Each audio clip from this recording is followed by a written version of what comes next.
Где-то через 1,5 года, наверное, да. Когда после операции уже, операцию провели, как бы уже все, уже зрение не восстановить.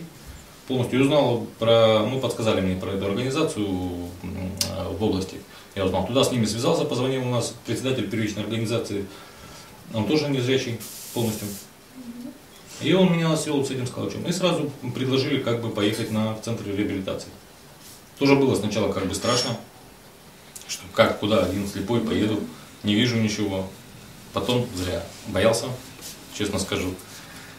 Очень понравилось. Ну, там я пробыл сколько, 2,5 месяца. Как бы условия там везде евроремонт, там тебя чуть ли на руках там не носят. Просто 2,5 месяца чисто отдыхали. Там занимались и компьютером, и брали. Это в Калаче, да? Нет, это Железногорск, Курская область. Это там у нас как бы с 6 областей туда все съезжаются. Ну там как, санаторий? Там нет, реабилитационный центр, там учат, ну, ходить с тростью, обращаться с тростью, там, потом, что вот браль, вот это, точечный шрифт читать. Компьютер, опять же, идет, физкультура, в бассейны вывозят там. И такое вот мероприятие. Врачи там все эти, офтальмологи, терапевты, массажи, все это, все. Его история началась с осложнений от болезни сахарного диабета. В 2007 году он ослеп на правый глаз, а через год и на левый. Поначалу было страшно, непривычно, но он не отчаивался, не опускал руки и продолжал жить дальше. Оказалось, что очень много в жизни человека зависит от зрения. Жаль только, что об этом мы почти никогда не задумываемся, пока видим. Через 1,5 года после того, как мир Николая погас, с ним связался представитель первичной организации Всероссийского общества слепых, который и предложил вступить в это общество. Недолго думая, Николай согласился. Ему предложили поехать в Железногорск, в реабилитационный центр.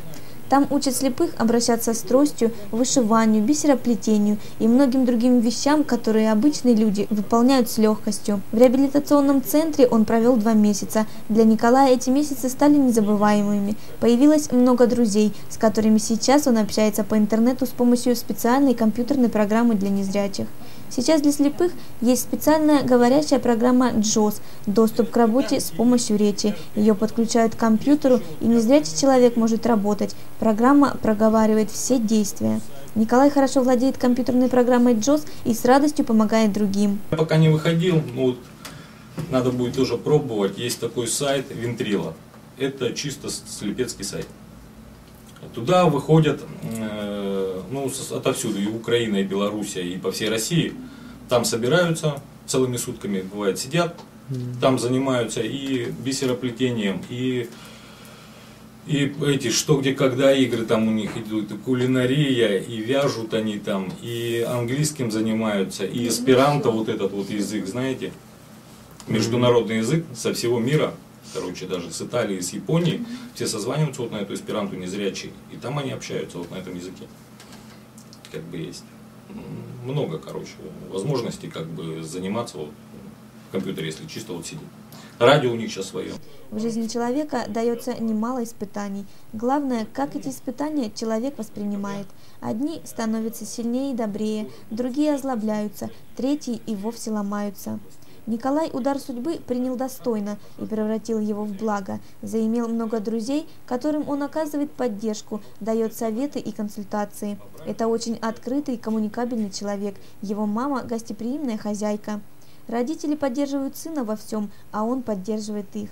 16 ноября Николай отмечает свой день рождения, ему исполняется 33 года. Этот возраст называют еще возрастом Христа, возраст зрелости и мудрости. А мы добавим и оптимизма, веры в себя, свои силы и добро, которого на земле все же больше. Диана Хохлова, Александр Викторов, Павловские вести.